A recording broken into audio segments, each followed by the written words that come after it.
Assalamualaikum dear students, I am Sir Fiaz and today I am going to solve exercise 4.2. Question 1 है student, a truck driver charges rupees 2000 for 10 kilometre. एक truck driver है बच्चों 10 kilometre के लिए 2000 charge करता है with a load of 800 kilogram. अगर load 800 kilogram हो तो ठीक है।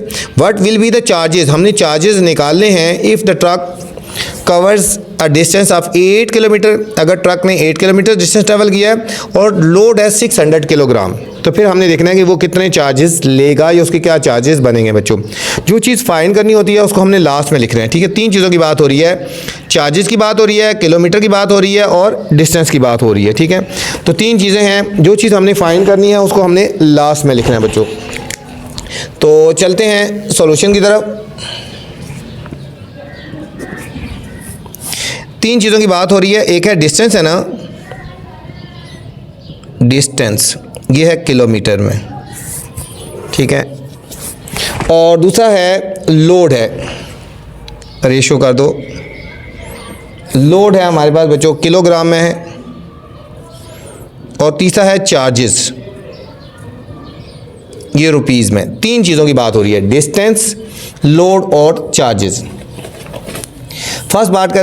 फर्स्ट है अ ट्रक ड्राइवर चार्जेस 2000 रुपीज़, ये 2000 रुपीज़ चार्ज करता है 10 किलोमीटर के लिए। और अगर लोड होगा बच्चों 800 किलोग्राम, 800 किलोग्राम हो गया ना यहाँ पे। What will be the charges, हम यहाँ पे लेट कर लेते हैं ऊपर पहले, let charges is equal to X. हम चार्जेस को हम एक्स कर देते हैं लेट, तो इसकी जगह एक्स आ जाएगा। What will be the charges if covers a distance of 8 kilometre, distance है 8 किलोमीटर और लोड है बच्चों 600 किलोग्राम, लोड है 600 किलोग्राम बच्चों। इसको हमने देखना है। अब यहाँ पे देखो, पहले देखो क्या है, डिस्टेंस 10 किलोमीटर है तो लोड कितना है 800 किलोमीटर। डिस्टेंस कम हुआ तो लोड भी कम है, ठीक है। डिस्टेंस कम तो लोड भी कम, तो ये दोनों डायरेक्ट प्रोपोर्शन है, ये दोनों डायरेक्ट प्रोपोर्शन है, ठीक है। इनका एक जैसा रेशो लगेगा। अब देखो इसको और इसको कंपेयर करो। अगर डिस्टेंस 10 किलोमीटर है तो चार्जेस हैं 2000। डिस्टेंस अगर कम होगा तो ज़ाहिर है चार्जेस भी कम होंगे, तो ये दोनों भी डायरेक्ट प्रोपोर्शन है। जिस तरह का एरो इधर है, इधर भी एरो वही लगाएंगे बच्चों, ठीक है। यहाँ पे इस तरह करना है। अब याद रखना, जो चीज़ फाइंड करनी होती है वो एक तरफ रखते हैं और ये बाकी दोनों चीज़ें एक तरफ होती है, दोनों चीज़ें एक तरफ होती हैं। तो हम इसको ऐसे लिखेंगे 8/10 मल्टीप्लाई, ये दोनों एक तरफ आएंगे 600/800। ये हमने फाइंड करना है, ये इज इक्वल टू के बाय लिखेंगे एक्स ओवर 2000। अब इसको हमने क्रॉस मल्टीप्लाई कर देना है, एक्स की वैल्यू निकालनी है, ये हो जाएगा 8 × 600 मल्टीप्लाई, ये क्रॉस मल्टीप्लाई होगा 2000, ये चीज़ इधर क्रॉस मल्टीप्लाई हो जाएगी बाय, ठीक है ना। ये वाली वैल्यू इधर क्रॉस मल्टीप्लाई होगी by 10 × 800 is equal to X. देखो ये 2 0 इस 2 0 से काट देंगे और ये 0 इससे काट गए। 8 को और 600 को पहले मल्टीप्लाई कर रहा हूँ, 600 को 8 के साथ, 800 8 6 4800 को हमने बच्चों 2 से मल्टीप्लाई कर देना है, 2 से हमने इसको मल्टीप्लाई कर देना है, ठीक है। ये 2 0 0 2 0 2 8 16 6 1 कैरी 4 2 8 और 1 9। बल्कि बच्चों देखो इसको काट दो ना, ये 8 से काट गया तो 600 × 2 रह गया ना। 600 को 2 से मल्टीप्लाई कर देते हैं, 600 को 2 से 2 0 0 2 0 0 2 6 और 1200 आ गया, 1200 आ गया एक्स। तो एक्स हमने क्या रखा था, चार्जेस। सो हम लिखेंगे चार्जेस इज इक्वल टू ₹1200। तो चार्जेस कितने आ जाएंगे बच्चों, 1200 आ जाएंगे। ये था हमारा क्वेश्चन नंबर 1 था स्टूडेंट। क्वेश्चन नंबर 2 है 10 men कैन रिपेयर 5 मशीन्स, 10 आदमी 5 मशीन को रिपेयर करते हैं इन 2 days, 2 दिनों में। How many machines are repaired by 8 men in 3 days, ठीक है। कितनी मशीनें रिपेयर करेंगे 8 आदमी 3 दिनों में? कितनी मशीनें 8 आदमी 3 दिनों में रिपेयर करेंगे? ये भी बच्चों थोड़ा सा क्वेश्चन लिखे तो हमने इसके आगे भी डॉट डॉट लगा देना है। Question number 2, 10 men can repair 10 men can repair 5 machines। आगे हम डॉट डॉट लगा देंगे बच्चों। चलते हैं सॉल्यूशन की तरफ। इसमें हमने मशीन्स फाइंड करनी है ना, ठीक है। तो लेट कर लेते हैं पहले। लेट मशीन्स जो हैं कितनी रिपेयर करेंगे वो एक्स हो गया। तो 3 चीज़ों की बात हो रही है। एक बात हो रही है मैन की, एक डेज की और एक मशीन्स की बात हो रही है। 12 men repair 5 machines, ठीक है, 5 machines in 2 days। 12 men, ठीक है, सॉरी 10 men है, वो 10 men है, ठीक है, 10 men है। 10 men repair 5 machines in 2 days। How many machines, machines हमने फाइंड करना है, एक्स लगा दिया बाय 8 men in 3 days। 3 दिनों में कितनी मशीनें वो रिपेयर करेंगे बच्चों, ठीक है। अब देखो 10 आदमी हैं तो 2 दिन हैं, ठीक है, 10 आदमी हैं 2 दिन, दिन बढ़ गए हैं और मैन कम हो गए हैं। दिन एक चीज़ बढ़ रही है कम हो रही है, ठीक है, दोनों में एक जैसी रेशो आएगा, ठीक है। ये भी डायरेक्ट प्रोपोर्शन आएगा, ठीक है। दिन अगर आदमी कम हो गए लेकिन दिन बढ़ा दिए ना, ठीक है, तो डायरेक्ट रेशो आएगा, ठीक है। 10 आदमी 5 मशीनें बनाते हैं तो ज़रा 8 आदमी कितने मशीनें बनाएंगे? कम बनाएंगे। इन दोनों में भी डायरेक्ट प्रोपोर्शन आएगा, इन दोनों में भी डायरेक्ट प्रोपोर्शन आएगा। जो चीज़ हमने फाइंड करनी है उसको अलग रखेंगे और बाकी दोनों को हमने अलग रखना है। इन सारों में डायरेक्ट प्रोपोर्शन है बच्चों। हम लिखेंगे 8/10 मल्टीप्लाई 3/2, यहाँ से शुरू करते हैं ना, is equal to x/5, is equal to x/5। जो चीज़ फाइंड करनी है उसको हमने अलग इज इक्वल टू के अलग लिखना है। इस 5 को क्रॉस मल्टीप्लाई करेंगे, 8 मल्टीप्लाई 3 मल्टीप्लाई ये 5/10 multiply 2 is equal to x। 5 1 ज़र 5 2 ज़र 10, 2 1 ज़र 2 4 ज़र 8, 2 1 ज़र 2 2 ज़र, तो 2 3 ज़र 6 आ गया ना, 6 आ गया, x equal to 6। So how many machine are repaired, हम लिखेंगे दे रिपेयर 6 मशीन्स। कितनी मशीन्स रिपेयर करेंगे बच्चों? 6 मशीन्स रिपेयर करेंगे। ये तो student question number 2। Question number 3 में जाने से पहले आपसे गुजारिश है बच्चों, चैनल को आपने लाइक करना है, सब्सक्राइब करना है और दोस्तों के साथ शेयर भी करना है, ठीक है, ताकि जो नई वीडियो बनाऊँ बर वक्त आप तक पहुँचे। वीडियो के बाद कमेंट्स करके लाजमी बताना है कि मेरी वीडियो आपको कैसी लग रही है। तो चलते हैं स्टूडेंट क्वेश्चन नंबर 3 की तरफ। क्वेश्चन नंबर 3 है 12 men can do a work in 8 days। 12 आदमी एक काम को 8 दिनों में ख़त्म करते हैं। How many man can do 3 times of the work, 3 times of a work, ठीक है, that work in 16 days। How many man can do 3 times work, इससे 3 गुना काम ज़्यादा काम 16 दिनों में कितने आदमी करेंगे बच्चों? इंपॉर्टेंट क्वेश्चन है, इसके ऊपर आपने स्टार लगा लेना है, ठीक है। जो क्वेश्चन मैं आपको हाईलाइट करवाता हूँ उनको आपने अच्छी तरह कर लेना है, आपने उनको स्टार लगा लेना है और उनकी अच्छी तरह प्रिपरेशन करनी है, ठीक है। Question number 3, 12 men can do a work. आगे हमने इसको डॉट डॉट लगा देना है। यहाँ पे भी 3 चीज़ों की बात हो रही है, हमने मैन निकालना है। हाउ मैनी मैन्स हैं, हम पहले हम लेट करते हैं, let number of mens is equal to x, ठीक है। एक है वर्क की बात हो रही है, डेज की बात हो रही है और मैन की बात हो रही है। मैंने आपको पहले बताया था इसके ऊपर आपने इंपॉर्टेंट लगा लेना है। जो इंपॉर्टेंट करवाता हूँ आप उनके ऊपर हाईलाइट कर लिया करें बच्चों। ये है 12 men डू आ वर्क की बात हो रही है बच्चों। इस क्वेश्चन में ये पॉइंट है, आ वर्क का मतलब होता है एक काम को कहेंगे, ठीक है। आ वर्क इन 8 days, ठीक है। आ वर्क का मतलब होता है एक, वर्क की जगह 1 लिखेंगे। हाउ मैनी मैन की जगह आगे क्वेश्चन मार्क आ गया। 3 टाइम ऑफ वर्क को 3 से मल्टीप्लाई करें, ये 3 time of work in 16 days. 16 days में कितने आदमी काम करेंगे, कितने आदमी काम करेंगे, ठीक हो गया।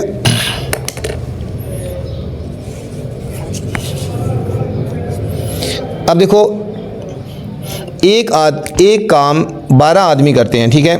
काम को जब बढ़ा देंगे, ठीक है, काम को जब बढ़ा देंगे, काम बढ़ जाएगा तो ज़ाहिर आदमी क्या होंगे, आदमी भी हमें ज़्यादा चाहिए ना, ठीक है। अब यहाँ पे देखो, इसको बच्चों कंपेयर करो पहले। काम 12 आदमी करते हैं, ठीक है। काम को अगर बढ़ा देंगे, काम बढ़ जाएगा तो ज़ाहिर आदमी भी बढ़ जाएंगे, ठीक है। इन दोनों में डायरेक्ट प्रोपोर्शन आएगा। एक काम 12 दिनों में ख़त्म होता है, 12 आदमी करते हैं, एक काम 12 आदमी करते हैं। अगर काम को 3 टाइम कर देंगे तो आदमी भी ज़्यादा हो जाएंगे, ठीक है। अब डेज और आदमी को देखो, 12 आदमी 8 दिनों में काम करते हैं, ठीक है। ये 8 दिनों में 12 आदमी काम करते हैं। अगर दिन कम कर देंगे, अगर दिन बढ़ा देंगे, ठीक है, तो आदमी ज़रा कम लगेंगे ना। इन दोनों में इन्वर्स प्रोपोर्शन लगेगा, इसमें इन्वर्स लगेगा, ठीक है। इन दोनों का, ये दोनों आपस में इन्वर्स हैं और ये दोनों डायरेक्ट हैं बच्चों, ठीक है। अभी हमने मैन निकालना है, ये चीज़ अलग रखेंगे और इन दोनों को हम अलग कर देंगे, ठीक है। अब इसको लिखेंगे 3/1 मल्टीप्लाई, इसको रिवर्स लिखेंगे, इसको ऐसे डायरेक्ट है ना, इसको ऐसे यहाँ से शुरू करना है। 8/16 is equal to x/12, x/12। इसको क्रॉस मल्टीप्लाई करेंगे, 3 × 8 × 12/16 is equal to x। Cutting कर लो, 4 × 16, 4 × 3 = 12, 4 × 1 = 4 × 2 = 8, 3 × 2 = 6, 6 × 3 = 18। 18 आ गया बच्चों, 18 आ गया, ठीक है। तो पूछा है how many man can do a work. अच्छा, 18 man can do a work, 18 आदमी बच्चों इस काम को करेंगे। क्वेश्चन नंबर 4 है स्टूडेंट्स, 100 हैंस ईट 1/4 क्वांटिटी। 100 मुर्गियाँ 1/4 क्वांटिटी फीड करती हैं, फीड इन 21 डेज, ठीक है। 100 हैंस 1/4 क्वांटिटी ऑफ फीड जो है वो 21 डेज लेती हैं। In how many days 84 hens, ठीक है। 84 hens will eat the remaining feed, जो रिमेनिंग फीड है वो 84 हैंड कितने डेज में लेंगी बच्चों। इंपॉर्टेंट क्वेश्चन है, इसके ऊपर भी स्टार लगा लें, इस क्वेश्चन में पॉइंट है, ठीक है। इसके ऊपर भी स्टार लगा लें। जो क्वेश्चन मैं इंपॉर्टेंट बताता हूँ बच्चों, आप उनको हाईलाइट कर लिया करें और उन क्वेश्चन को आपने अच्छी तरह करना है, ठीक है। तो चलते हैं सॉल्यूशन की तरफ। क्वेश्चन नंबर 4, यहाँ पे बात हो रही है, हैंड्स की बात हो रही है, फीड्स की बात हो रही है और डेज की बात हो रही है, ठीक है। हैंड्स की बात हो रही है,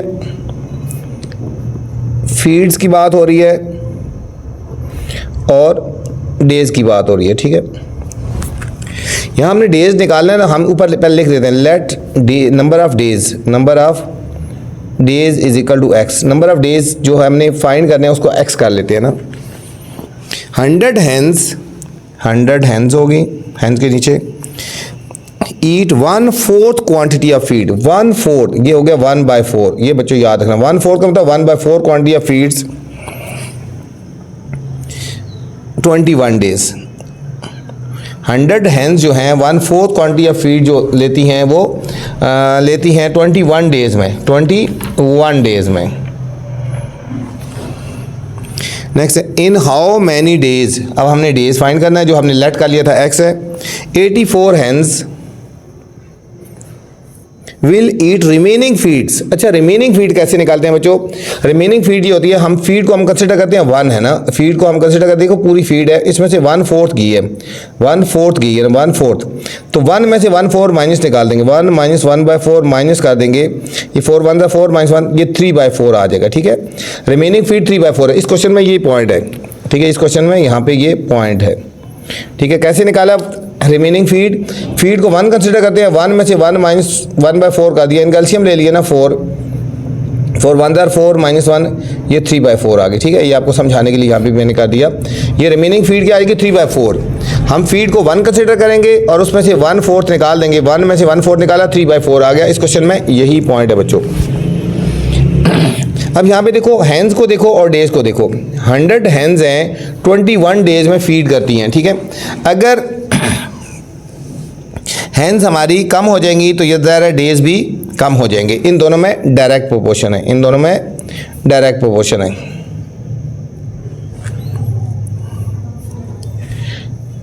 सॉरी, बल्कि ये देखो तो 100 हैंस हैं, 21 डेज में उनकी फीड्स है, ठीक है। अगर हैंस कम हो जाएंगी तो डेज ज़्यादा लगेंगे, ठीक है। हैंस अगर कम हो जाएंगी, देखो 100 हैंस हैं, 21 डेज में फीड करती हैं, ठीक है। अगर हैंस कम हो जाएंगी तो फीड ज़्यादा दिन चलेगी ना, ये रिवर्स रिएक्शन है बच्चों, ठीक है। एक ऊपर जाएगा और एक है नीचे, ये रिवर्स रिएक्शन है, उल्टा है। 100 हैंस 21 डेज में फीड करती हैं, अगर हैंस कम हो जाएंगी तो वो फीड जो है वो ज़्यादा दिन चलेगी, ये रिवर्स रिएक्शन है। इसका एरो नीचे कर देंगे और इसका ऊपर कर देंगे। अब बच्चों 1/4 फीड 21 डेज चलती है, तो फीड ज़्यादा है तो फिर ज़्यादा दिन चलेगी, फीड ज़्यादा है तो ज़्यादा दिन चलेगी। इन दोनों का जो रिएक्शन है ये डायरेक्ट है, ठीक है। 1/4 फीड 21 डेज चलती है तो रिमेनिंग फीड ज़्यादा रहती है ना, तो फिर ज़्यादा दिन चलेगी, ठीक है। इन दोनों में डायरेक्ट प्रोपोर्शन है, ठीक है। अब हमने ये चीज़ फाइंड करनी है, डेज फाइंड करनी है, ये अलग हो जाएगा और ये दोनों पोर्शन अलग हो जाएंगे, ठीक है। हम इसको लिखेंगे 100 आवर 84, ऊपर से जहाँ से टेल होती है वहाँ से स्टार्ट करते हैं। 100 आवर 84 मल्टीप्लाई, ये रिवर्स होएगा 3/4 बाय 1/4, ठीक है। टेल यहाँ पे इसको इस तरह लिखा, पहले ये लिखा 3/4 फिर 1/4 is equal to x/21, x/21।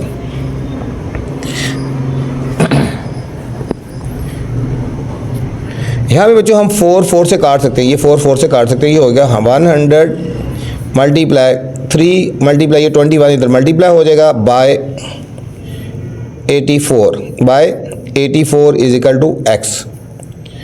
Cutting कर लें, 21 1 जार 21, 4 जार 84 होता है, 4 1 जार 4, 25 जार 25 को हम 3 से मल्टीप्लाई करेंगे तो ये आएगा 75 आएगा, ठीक है। तो हमने इस क्वेश्चन में पूछा था in how many days remaining eat feeds, ठीक है। हम यहाँ लिखेंगे so number of days is equal to 75, ठीक है। रिमेनिंग जो फीड है वो 75 डेज बच्चे चलेगी और, ठीक है। इंपॉर्टेंट क्वेश्चन था, इसके ऊपर आपने हाईलाइट भी कर लेना है और इस क्वेश्चन में पॉइंट था उसको भी आपने जेन में रख लेना है। नेक्स्ट स्टूडेंट क्वेश्चन नंबर 5 है। क्वेश्चन नंबर 5 है, in a factory 49 workers make 1050 articles in 10 hours. Factory में 49 वर्कर्स हैं, वो 1050 आर्टिकल चीज़ें बनाते हैं 10 घंटे में। 1 डे 4 वर्कर्स वर एब्सेंट, एक दिन 4 वर्कर एब्सेंट थे, वर्कर कम हो गए। इन how many hours can remaining workers make 1350 article. जो रिमेनिंग आर्टिकल है 1350, ये कितने वर्कर्स बनाएंगे बच्चों, ये भी इंपॉर्टेंट क्वेश्चन है, इसके ऊपर भी आपने हाईलाइट कर लेना है इसको भी। तो चलते हैं सॉल्यूशन की तरफ। क्वेश्चन थोड़ा सा लिख के मैंने डॉट डॉट लगा दिया है। इस क्वेश्चन में भी हमने फाइंड करना है बच्चों, नंबर ऑफ टाइम निकालना है ना, ठीक है। हमने टाइम निकालना है, हम करते हैं नंबर ऑफ आवर्स, लेट करते हैं, let number of hours is equal to X हो गया। यहाँ पे 3 चीज़ों की बात हो रही है, एक वर्कर्स की बात हो रही है, एक आर्टिकल्स की बात हो रही है और एक आवर्स की बात हो रही है। इन अ फैक्ट्री 49 वर्कर, जो चीज़ फाइंड करनी होती है उसको बच्चों हम लास्ट में लिखते हैं ना। 49 वर्कर्स, ये 49 आ गया, make 1050 article, 1050 articles in 10 hours, 10 घंटे में बनाते हैं, ठीक है, 10 घंटे में। 1 डे 4 वर्कर्स वर एब्सेंट, 4 वर्कर एब्सेंट थे बच्चों, टोटल 49 वर्कर थे ना। देखो 49 में से 4 वर्कर एब्सेंट थे तो कितने रह गए, 45 वर्कर, ठीक है। ये याद रखना, ये क्वेश्चन में पॉइंट है, ये आपको समझाने के लिए मैंने लिखा है। 49 में से 4 एब्सेंट थे तो कितने वर्कर रह गए, 45 वर्कर रह गए। टोटल 49 वर्कर थे तो 1050 आर्टिकल्स बनाते थे 10 आवर्स में। 4 वर्कर एब्सेंट थे तो वर्कर कितने रह गए, 49 में से 4 निकाले 45, ये वाली वैल्यू यूज़ करनी है, ये आपको समझाने के लिए लिखा है, ठीक है। 45 workers were absent, in how many hours can remaining 1350 articles, कितने घंटे में बनाएंगे बच्चों, कितने घंटे में बनाएंगे वर्कर्स और आवर को देखो बच्चों, 49 वर्कर्स हैं तो 10 आवर्स में बनाते हैं, ठीक है। अब वर्कर कम हो गए हैं तो ज़्यादा टाइम ज़्यादा लगेगा ना, ये हमारे पास रिवर्स रिएक्शन लगेगा, ठीक है। ये हमारे पास रिवर्स रिएक्शन, ये ऊपर की तरफ और ये नीचे की तरफ, ठीक है। 49 वर्कर 10 आवर्स काम करते थे और वर्कर कम हो गए तो ज़्यादा उसको टाइम ज़्यादा चाहिए होगा, ठीक है। अब यहाँ पे देखो 10 आवर्स में 1050 आर्टिकल्स बनाते हैं तो 1350 आर्टिकल्स बनाने हैं तो ज़्यादा टाइम लगेगा ना, ठीक है। तो इन दोनों में डायरेक्ट प्रोपोर्शन है, इन दोनों में डायरेक्ट प्रोपोर्शन है। ये हमने आवर्स निकालना है, इसको अलग कर देंगे और ये दोनों चीज़ें हमने अलग रखनी है, एक तरफ रखनी है। इसको हम लिखेंगे 49/45 मल्टीप्लाई, यहाँ से टेल है वहाँ से स्टार्ट करते हैं, 1350 by 1050 is equal to x by 10 बच्चों क्रॉस मल्टीप्लाई हो जाएगा। 49 multiply 1350 multiply 10 by 45 multiply 1050 is equal to x हो गया, इज इक्वल टू x। हाँ बच्चों, ये 0 से कट गया। अब हम इनको कटिंग करते हैं, इनको मल्टीप्लाई कर लें या फिर हम इनको कटिंग कर लेते हैं। ये बच्चों 7 से कटिंग हो जाएगी, देखो 7 49, 7 1 7 3 कैरी 7 5 35। अब इसको कटिंग कर लो, 15 9 135 और ये 0 ऐसे ही आ जाएगा, ठीक है। फिर कटिंग करो 45 1 45 2 तो हमारे पास बच गए 7 multiply 2 is equal to X, तो 14 इज इक्वल टू एक्स, तो x is equal to 14 hours, ठीक है। इस क्वेश्चन में फाइंड करना था how many hours can remaining workers make articles. यहाँ लिखेंगे रिमेनिंग आर्टिकल्स